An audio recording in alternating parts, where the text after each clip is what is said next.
अस्सलाम वालेकुम। तो मैं हूँ मोहम्मद दानिश सिद्दीकी और मैं आपके लिए लेके आ गया हूँ लेसन नंबर 1 क्योंकि काफ़ी फॉलोअर्स से उन्होंने कहा था कि सर हम सीखना चाहते हैं लेकिन हम टाइम की किल्लत की वजह से वो आपसे एक मीटअप नहीं हो पा रहा है हमारा। और जब हम फ्री होते हैं तो आप बिज़ी होते हैं, जब आप फ्री होते हैं तो हम बिज़ी होते हैं जिसकी वजह से क्लास आपसे फिज़िकल आके नहीं ले सकते। तो ये उन लोगों की फ़रमाइश और ऐसे बहुत से लोग हैं जो कि मुख्तलिफ़ सिटीज़ में, मुख्तलिफ़ कंट्रीज़ में रहते हैं जो मुझे फ़ॉलो करते हैं। तो अक्सर उनका ये सवाल होता है कि सर आप क्या फिज़िकल क्लासेस वगैरह लेते हैं? तो भाई फिज़िकल क्लासेस तो मैं हाँ, लेता हूँ, जो मेरे नियरेस्ट रहते हैं वो आ जाते हैं, तो हम ऐसे ही होटल में चाय-शाय पी लेते हैं और डिस्कस कर लेते हैं क्लासेस किसके हवाले से, फॉरेस्ट ट्रेडिंग के हवाले से, जितना भी अल्लाह पाक ने इल्म दिया है, थोड़ा बहुत नाक़िस इल्म है, तो वो हम शेयर कर लेते हैं लोगों के साथ, जो मेरे फॉलोवर्स हैं, चाहने वाले। तो ख़ैर अब लोग जो है वो डे बाय डे इंक्रीज़ हो रहे हैं, फॉरेस्ट ट्रेडिंग की तरफ आना चाह रहे हैं क्योंकि फॉरेस्ट ट्रेडिंग ही है जो आजकल काफ़ी बूस्ट कर रही है मार्केट के अंदर और लोग लाखों रुपए कमा भी रहे हैं, लाखों रुपए गँवा भी रहे हैं। ठीक है? तो दोनों चीज़ इसके अंदर चलती हुई आ रही हैं। अब फॉरेक्स ट्रेडिंग जो है बेसिकली ये तकरीबन per day 6.6 trillion dollar transaction की मार्केट है। ये दुनिया की सबसे बड़ी मार्केट है और यहाँ पर लाखों लोग जो है, करोड़ों लोग जो है ट्रेडिंग कर रहे होते हैं। ठीक है? और इसमें सबसे एक बड़ा एक नुकसान भी इसके अंदर क्या है, वो ये है कि इसका जो विनिंग रेशियो है वो ओनली 7% है। यानी कि 7% लोग प्रॉफ़िट जनरेट करते हैं और 93% लोग जो है वो लॉस बियर करते हैं।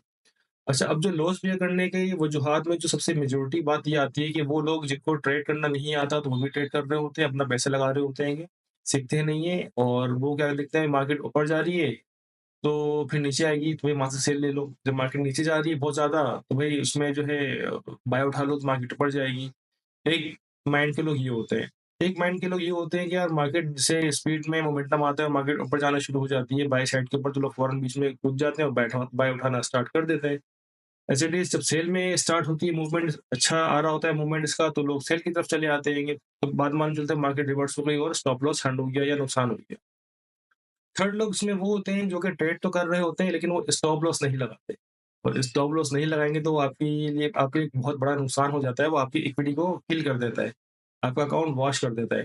तो स्टॉप लॉस लगाने का मकसद ये होता है कि आपने एक सर्टेन प्लानिंग करी है और उस प्लानिंग के तहत आप जो है वो ट्रेड बुक करते हैं और अगर आपकी प्लानिंग के अगेंस्ट चली जाती है तो आपका स्टॉप लॉस हर्ट हो जाए और आप मार्केट से बाहर निकल जाए, सिंपल सी बात है, ठीक है? कोई इतना रॉकेट साइंस नहीं है लेकिन वो व्यूअर्स जो कि बिल्कुल ही न्यू है, जिनको फॉरेक्स के बारे में कुछ पता ही नहीं है, तो उनके सर से ये तमाम की तमाम बातें गुज़र रही होंगी, जो मैंने भी स्टार्टिंग में करी है, राइट?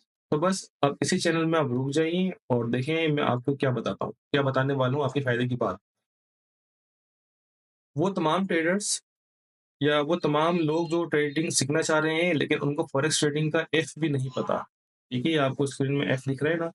उनको ये एफ भी नहीं पता, तो ये वीडियो उन्हीं के लिए। हम बिल्कुल बेसिक से स्टार्ट करेंगे, जैसे नर्सरी के बच्चे होते हैं, उनको एबीसीडी पढ़ाई जाती है, ठीक है? लिखवाई जाती है, अ, ब पढ़ाई जाती है, लिखवाई जाती है। एज़ इट इज़ बिल्कुल स्टार्टिंग से मैं लेके चलूँगा और हम चलेंगे पहले बिगिनर से, फिर हम चलेंगे इंटरमीडिएट, फिर हम चलेंगे एडवांस लेवल के ऊपर। आई होप ये तमाम 3 के 3 सेक्शन के अंदर हम पूरी चीज़ें समझ लेंगे। लेकिन याद रखिएगा ये तमाम क्लासेस लेने के बाद भी आप कोई मास्टर, कोई चैंपियन नहीं बन जाएँगे फॉरेक्स ट्रेडिंग के लिए, लेकिन बहुत सी चीज़ें आपकी क्लियर हो जाएँगी, ठीक है? आपको मालूम चल जाएगा कि आपने ट्रेडिंग कैसे कैसे करनी है, किस तरीके से करनी है, क्या-क्या रूल्स आपने फॉलो करने हैं।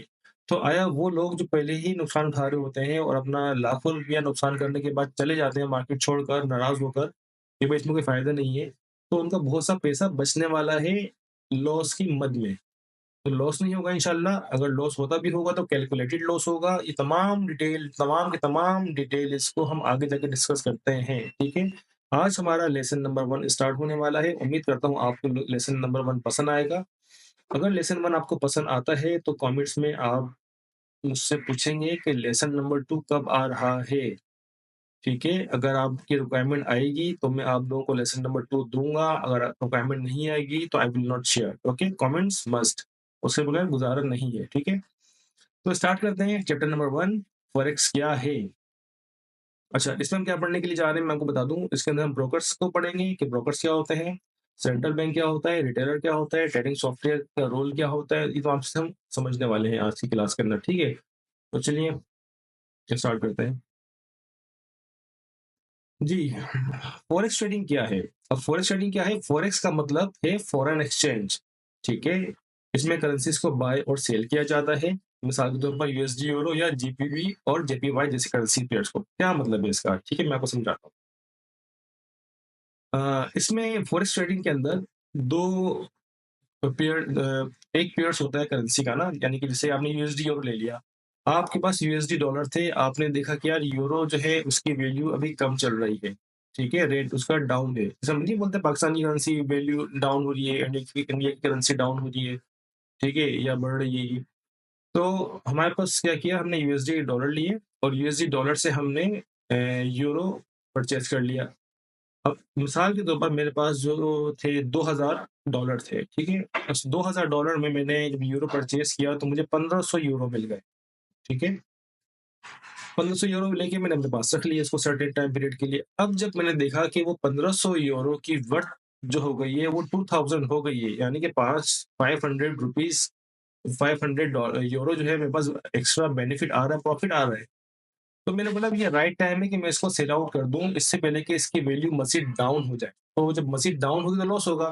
तो जब पीक पे आ गया, मुझे लगा कि हाँ, भई ये इसका अच्छा प्रॉफिट आ गया, 500 euro is the smart profit. तो मैंने उसको जो है दोबारा मैंने उसको सेल आउट कर दिया मार्केट में और जो प्रॉफिट था वो मैंने बुक कर लिया।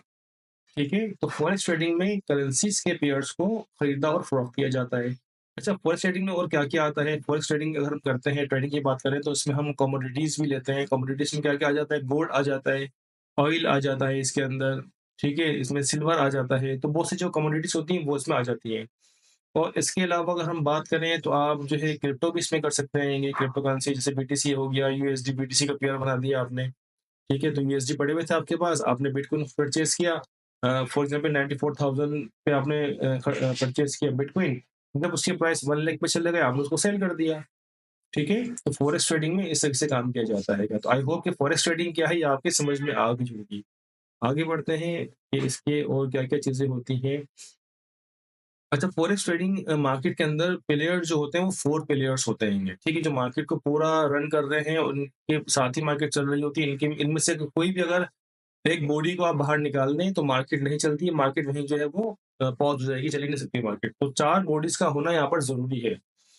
सबसे पहले हम बात करते हैं सेंट्रल बैंक, ठीक है? अब सेंट्रल बैंक क्या है? सेंट्रल बैंक तमाम कंट्रीज़ से क्या मुराद है? तमाम कंट्री से मुराद ये है कि मार्केट चलती है 3 सेशन के ऊपर, एक होता है एशिया, एक होता है यूके, लंदन और थर्ड होता है आपका यूरोप, ठीक है?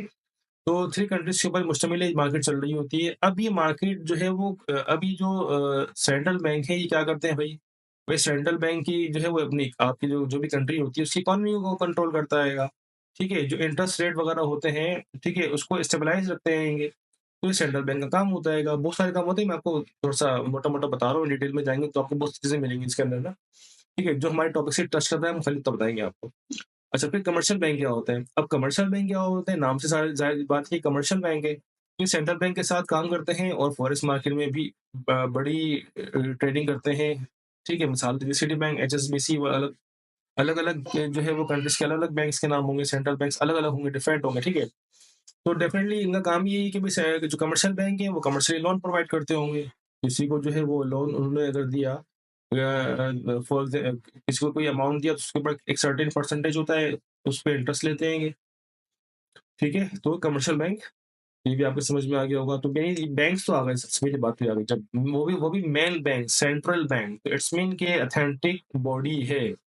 कोई 2 नंबर नहीं कि कोई फला बंदा खड़ा हो गया, फला बंदा खड़ा हो गया, वो बोला कि मैं चलाऊँगा फॉरेक्स ट्रेडिंग को, ऐसा नहीं है। कंट्रीज़ की जो मेन बॉडी है, जो इकोनॉमी को मेंटेन कर रही होती है, तो it is called the central bank, वो मैनेज कर रही होती है। कमर्शियल बैंक्स वो मैनेज कर रहे होते हैं, ठीक है? अब आते हैं हम नंबर 3 के ऊपर। नंबर 3 में आते हैं ब्रोकर्स। अब ब्रोकर्स की क्या नीड पड़ गई यहाँ पे भई? ब्रोकर्स की नीड इसलिए पड़ गई कि लाखों करोड़ों लोग हैं जो कि फॉरेक्स ट्रेडिंग कर रहे हैं, ठीक है? अब जब वो फॉरेक्स ट्रेडिंग कर रहे हैं तो ज़ाहिर-सी बात है सेंट्रल बैंक्स जो है वो हर एक इंडिविजुअल को तो नहीं टैकल कर सकता है ना, ठीक है? तो उन्होंने क्या किया, सेंट्रल बैंक्स ने एक पॉलिसी बनाई, उस पॉलिसी बनाने के तहत एक ब्रोकर को एंगेज किया। ब्रोकर से बोला कि भई हम तो नहीं सारे इंडिविजुअल रिटेलर्स को मैनेज कर सकते हैं, तो लिहाज़ा आप आएँ, आप लोग मैनेज करें। ठीक है? तो ब्रोकर्स आ गए। अब ब्रोकर्स जो आया तो इतना ज़्यादा चंक जब ट्रेडर्स का आया तो फिर एक ब्रोकर्स तो गुज़ारा ही नहीं है क्योंकि सारा लोड उस पे पड़ रहा है और फिर मोनोपोली भी ब आ जाती है इस तरीके से। तो फिर ब्रोकर्स की तादाद बढ़ती गई, बढ़ती गई, बढ़ती गई। अब थाउज़ेंड्स के अंदर ब्रोकर्स आपको मिलेंगे मार्केट के अंदर, ठीक है? ब्रोकर्स करते क्या हैं, ठीक है? ब्रोकर्स क्या करते हैं, वो एक ब्रिज का काम करते हैं कि रिटेलर और सेंट्रल बैंक को आपस में बीच में आके जोड़ देते हैं। मिसाल के तौर पर आप लोग को ट्रेडिंग करनी है अगर, तो ट्रेडिंग करने के लिए आपको ब्रोकर चाहिए। ब्रोकर क्या करता है भाई, ब्रोकर आपको एक्सेस देगा मार्केट का कि आप ट्रेडिंग करें क्योंकि ब्रोकर को अलाउ किया हुआ है सेंट्रल बैंक ने, ठीक है? और प्लेटफ़ॉर्म आपको देगा कि आप आओ भई अपना ट्रेडिंग करो। अब ब्रोकर को फ़ायदा क्या होता है इसके अंदर, ब्रोकर क्या करता है वो ट्रेडर से हर ट्रेड के ऊपर स्प्रेड चार्ज करता है या कमीशन चार्ज करता है, ठीक है? अब स्प्रेड कमीशन क्या होता है? ये स्प्रेड कमीशन वेरी करता है। ये 0.0 आई थिंक 7 से लेकर 0.40 सेंट तक या इससे प्लस माइनस होता रहता है, ठीक है? और ये फिक्स नहीं होता, ये वेरी करता है कि कभी कुछ चल रहा है तो कभी कुछ चल रहा है। लेकिन आप देख सकते हैं उसको एप्लीकेशंस के ऊपर। तो आपके पास स्प्रेड का आ गया, ठीक है? कि ब्रोकर्स, अच्छा ब्रोकर्स जो है कमीशन लेते हैं ट्रेडर से हर ट्रेड के ऊपर, ताकि उनके जो उनके प्रॉफिट है या उनके एक्सपेंसेस हैं वो चलते रहें ब्रोकर्स के, ठीक है? नंबर 4 पे बात करते हैं रिटेल ट्रेडर्स, यानी कि आप और मैं जो हम ट्रेडिंग कर रहे होते हैं इंडिविजुअली, हम कहलाते हैं रिटेल ट्रेडर्स। हम ट्रेड करते हैं ब्रोकर्स के थ्रू और ब्रोकर को हम सर्विस प्रोवाइड करने के ऊपर हम उसको कमीशन देते हैं या हम उसको स्प्रेड देते हैं, ठीक है? तो ये आ गई 4 बॉडी, इन 4 बॉडी के बगैर जो है वो आप ट्रेड नहीं कर सकते। अगर इसमें से एक बॉडी मिस हो जाए, ब्रोकर नहीं होगा तो आप डायरेक्ट बैंक से नहीं कर सकते। रिटेलर साथ हटा दो, ट्रेडिंग कौन करेगा? ठीक है? सेंट्रल बैंक नहीं होगा तो आप जो है वो कि कैसे जो है वो पैसे डिपॉज़िट वगैरह करेंगे? तो ये चीज़ आ जाती है इसके अंदर। आगे बढ़ते हैं स्पीड के साथ। अब ब्रोकर के काम क्या होता है, हम डिस्कस कर लेते हैं कि ब्रोकर हमें ट्रेडिंग प्लेटफ़ॉर्म प्रोवाइड करते हैं, जैसे मैंने आपको बताया कि इनका काम ही यही ब्रोकर्स का कि हमें ट्रेडिंग के लिए प्लेटफ़ॉर्म प्रोवाइड करें ताकि हम ट्रेड अपनी एग्ज़ीक्यूट कर सकें, क्लोज़ कर सकें। वो लिक्विडिटी प्रोवाइड करते हैं, मतलब हम किसी भी वक़्त बाय और सेल कर सकते हैं। इसका मतलब मैं और एक तरीका आपको बता दूँ कि ट्रेडिंग करने के लिए आपको एक बड़ा अमाउंट चाहिए होता है ना, तो फिर आप जाके ट्रेडिंग कर सकते हैं। तो ज़ाहिर सी बात है, अब वो लोग जिनके पास इतना पैसा नहीं है तो वो ट्रेडिंग कैसे करें? अब मार्केट भी कैप्चर करनी है। उसके लिए क्या होता है कि ब्रोकर लिक्विडिटी प्रोवाइड प्रदान करता है, लिवरेज देता है हमें, ठीक है? जिससे हमें आसानी होती है ट्रेड लेने के ऊपर, ठीक है? अच्छा, उसके अलावा क्या है, broker spread by sale price का फ़र्क और कमीशन कमाते हैं। अगर आपने देखा होगा ना, एप्लीकेशंस देखी होगी आपने, तो उस एप्लीकेशन में क्या होता है कि 2 लाइन चल रही होती है, एक बाय की चल रही होती है और एक नीचे सेल की चल रही होती है। तो उन दोनों के बीच में जो फ़र्क होता है ना, ठीक है? वो बाय और सेलर का जो है कमीशन होता है या स्प्रेड होता है, ठीक है? अच्छा, अब नंबर पॉइंट 4, इम्पोर्टेंट सबसे क्या है इसके अंदर, ये बहुत समझने की ज़रूरत है। इसमें कि ब्रोकर रेगुलेटेड होने चाहिए ताकि हमारा पैसा सेफ रहे। मैंने आपसे कहा था कुछ देर पहले कि थाउज़ेंड्स ऑफ ब्रोकर्स हैं। अब इसके अंदर स्कैम्स भी होने के चांसेस बहुत ज़्यादा होते हैं कि अगर एक ब्रोकर वो रेगुलेटेड नहीं है, उसको सेंट्रल बैंक ने ऑथराइज़ नहीं किया हुआ है, तो आपने उसकी हेल्प से आपने ट्रेड नहीं करनी है। ठीक है? आपने खाली वही ब्रोकर्स लेने हैं कि जो रेगुलेट किया हुआ हो सेंट्रल बैंक ने। अब आपको कैसे मालूम चलेगा कि सेंट्रल बैंक ने कौन-कौन से ब्रोकर्स को रेगुलेट किया हुआ है? ठीक है? वो आपको आगे मैं दिखाता हूँ, नेक्स्ट लेक्चर्स में आएगा तो मैं आपको समझाता हूँ। आई होप कि ब्रोकर से काम आपको समझ में आ गए हो।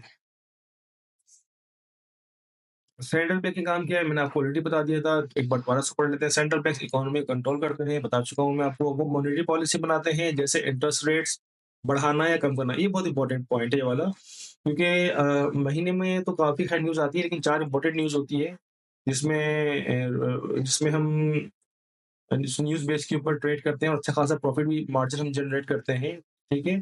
तो उसमें से एक है मॉनेटरी पॉलिसी, जिसमें इंटरेस्ट रेट्स बढ़ाया या कम किया जाता है। अब इंटरेस्ट रेट अगर बढ़ता है या कम होता है, तो उसका इम्पैक्ट भी मार्केट में पड़ता है। ये थोड़ा-सा एडवांस होगा, हम इसको आगे जाके इंशाल्लाह पढ़ेंगे, इसके बारे में detail. Number 4, central banks forex market में बड़ी ट्रेड्स करते हैं ताकि करेंसीज़ की वैल्यूज़ को स्टेबलाइज़ कर सकें। ये भी आपको मैं बता चुका हूँ। इन डिटेल हम आगे इंशाल्लाह इसको डिस्कस करते हैं कि और मज़ीद क्या है इसके बारे में। ठीक है, अब हम बात करते हैं अपनी स्लाइड नंबर 7 की। अब रियल ट्रेडर्स का रोल क्या है? रियल ट्रेडर्स फॉरेक्स मार्केट में छोटे ट्रेड्स करते हैं, यानी कि आप और मैं, हम छोटी-छोटी ट्रेड कर रहे होते हैं, उसी में अपने अखराजात पूरे कर रहे होते हैं, खुश हो रहे होते हैं, पैसे कमा रहे होते हैं, छक्के भी मार रहे होते हैं और लॉसेस भी बर्दाश्त कर रहे होते हैं। तो भी हमारे बारे में बात हो रही है, आपके और मेरे बारे में बात हो रही है। हम ब्रोकर्स के ज़रिए ट्रेडिंग करते हैं, आपको बता चुका हूँ। हम टेक्निकल और फंडामेंटल एनालिसिस यूज़ करते हैं ताकि मार्केट का ट्रेंड समझ सकें। अब ये टेक्निकल और फंडामेंटल क्या होता है, मैं आपको बता दूँ। टेक्निकल जो होता है वो मुख्तलिफ चीज़ें होती हैं, प्राइस एक्शन होता है, स्मार्ट मनी वगैरह-वगैरह होता है, वो हम आगे जाके डिस्कस करेंगे इसको इन डिटेल के अंदर। अभी आप इस खाली मैं आपको सिर्फ टचअप करवा रहा हूँ, ठीक है? फंडामेंटल्स क्या होते हैं, जैसे न्यूज़ वगैरह आ जाती है, इकॉनमी के हालात क्या हैं और जंग वगैरह क्यों नहीं चल रही है, जो इस किस्म के हालात हैं जिससे इम्पैक्ट पड़ता है मार्केट के ऊपर, तो फंडामेंटल्स में आ जाते हैं, एनालिसिस में आ जाते हैं, ठीक है? अच्छा, रिटेल ट्रेडर्स का गोल प्रॉफिट कमाना होता है, लेकिन रिस्क मैनेजमेंट बहुत ज़रूरी है। अभी रिस्क मैनेजमेंट भी अगला टॉपिक है आगे का, वो भी मैं आपको बताऊँगा। और हर बंदा पैसे ही कमाने के लिए मार्केट में आता है। कोई वो फ्री फंड में टाइम पास करने के लिए तो नहीं आता है, कोई गेम खेलने के लिए तो नहीं आ रहा होता है। तो पैसे ही कमाने के लिए आ रहा होता है, तो हाँ, इसमें हम आगे फिर जाके ना मैं आपको बताता हूँ फंडामेंटल्स उसके हवाले से भी। ठीक है? तो हर बंदा प्रॉफिट कमाने के लिए आता है। और लेकिन प्रॉफ़िट कमाने आता तो है, लेकिन 7% जो है वो प्रॉफ़िट का विनिंग रेशियो है और 93% लॉस रेशियो है। तो यानी कि सीखना ज़रूरी है आपको ट्रेडिंग करने के लिए। और it's very important trading software, वैसे सॉफ्टवेयर तो ब्रोकर्स ही प्रोवाइड करते हैं ट्रेडिंग को एग्ज़ीक्यूट करने के लिए। ठीक है? तो इसमें ट्रेडिंग सॉफ्टवेयर में क्या-क्या होता है, भई ट्रेड करनी है ना आपने। अब ट्रेड करने के लिए आपको सॉफ्टवेयर भी चाहिए और सॉफ्टवेयर कौन-सा यूज़ करेंगे आप? उसमें आता है मेटाफोर, यानी कि अगर आप एंड्रॉइड मोबाइल यूज़ करते हैं, ठीक है? तो उसमें आप जाके सर्च कर लेंगे तो आपको मेटा 4 और मेटा 5 के नाम से ट्रेडिंग के सॉफ्टवेयर मिल जाएँगे, ठीक है? उससे आप ट्रेडिंग कर सकते हैंगे। उसका जो प्रोसेस होता है, कैसे उसमें इंस्टॉलेशन वगैरह करनी है, वो आगे का प्रोसेस है, वो चला आगे हम शेयर कर लेंगे आपके साथ ताकि आपको आसान। अच्छा, ये प्लेटफ़ॉर्म चार्ट, इंडिकेटर्स और ट्रेडिंग टूल्स प्रोवाइड करते हैं, सही है? इसमें प्लेटफ़ॉर्म में चार्ट्स चार्ट्स मतलब जो कैंडल्स बनी होती है ना, रेड, ग्रीन आपने देखी होगी, जो न्यू है स्पेशली उनकी बात कर रहा हूँ। और इंडिकेटर्स होते हैं, जैसे इंडिकेटर्स में मूविंग एवरेज हो गया, आरएसआई हो गया, मुख्तलिफ किस्म के इंडिकेटर्स होते हैं जो कि फिगर्स को बता रहे होते हैं एवरेज निकाल कर कि मार्केट क्या कह रही है, कहाँ जाएगी, ठीक है? और मुख्तलिफ टूल्स होते हैं इसके अंदर, वो बताते हैं इसके अंदर। ब्रोकर्स अपने ट्रेडिंग प्लेटफ़ॉर्म भी प्रोवाइड करते हैं। जैसे मैंने बताया ना कि ब्रोकर्स अपना ट्रेडिंग प्लेटफ़ॉर्म भी प्रोवाइड करता है। अगर आपके पास ये सॉफ्टवेयर नहीं भी है, तो ब्रोकर्स खुद भी अपना प्रोवाइड करता है, तो वहाँ से भी आप यूज़ कर लें। लेकिन मेजॉरिटी पीपल क्या करते हैं, वो ट्रेडिंग सॉफ्टवेयर ही मेटा 4 या मेटा 5 ही यूज़ कर रहे होते हैं ट्रेडिंग को एग्ज़ीक्यूट करने के लिए। आगे आगे भाई ब्रोकर्स की ऑथराइज़ेशन, जैसे मैंने आपसे कहा था ना कि हम आगे डिस्कस करते हैं अभी इसको। कि ब्रोकर्स की ऑथराइज़ेशन कैसे चेक करें? जैसे कि आपने माज़ी में सुना होगा कि फलाना ब्रोकर जो है वो किसी लोगों के पैसे लेके भाग गया, किसी के 10 लाख, किसी के 20 लाख, किसी के 1 करोड़, किसी के 2 करोड़। भाई कैसे भाग गया? यार हम ट्रेडिंग कर रहे थे, वो हमें सिग्नल्स दे रहा था ब्रोकर और फिर सडनली क्या हुआ कि हमने तो अपना घर बेच दिया, गाड़ी बेच दी, कारोबार में पैसे डाल दिए। भाई पैसे यहाँ से हम कमा रहे थे, अब सडनली वो जो है भाग गया बंद करके। और जब भाग गया तो उसको कोई पकड़ ही नहीं सकता, क्यों नहीं पकड़ सकता है? क्योंकि वो ऑथराइज़ेशन उसकी नहीं थी। सेंट्रल बैंक के थ्रू उन्होंने रिकमेंडेशन नहीं दिया था। तो आप जिस ब्रोकर से काम कर रहे हैं, उनकी ऑथराइज़ेशन चेक करने के लिए कि वो रेगुलेटेड है या नहीं है, ठीक है? तो स्क्रीन पे आपको ये 3 बॉडीज़ मिल रही हैं, यूके की एक ये वेबसाइट है, ऑस्ट्रेलिया की ये वेबसाइट है, साइप्रस की एक ये वेबसाइट है। इन वेबसाइट पर जाकर आप उस ब्रोकर का नाम सर्च करें, अगर वो ऑथराइज़ होगा, उसकी रैंकिंग भी आ रही होगी कि भाई इसकी परफ़ॉर्मेंस कैसी है। तो उसकी रैंकिंग भी अगर आ रही होगी तो आप जो है वो उसके साथ स्टार्ट कर सकते हैं ट्रेडिंग।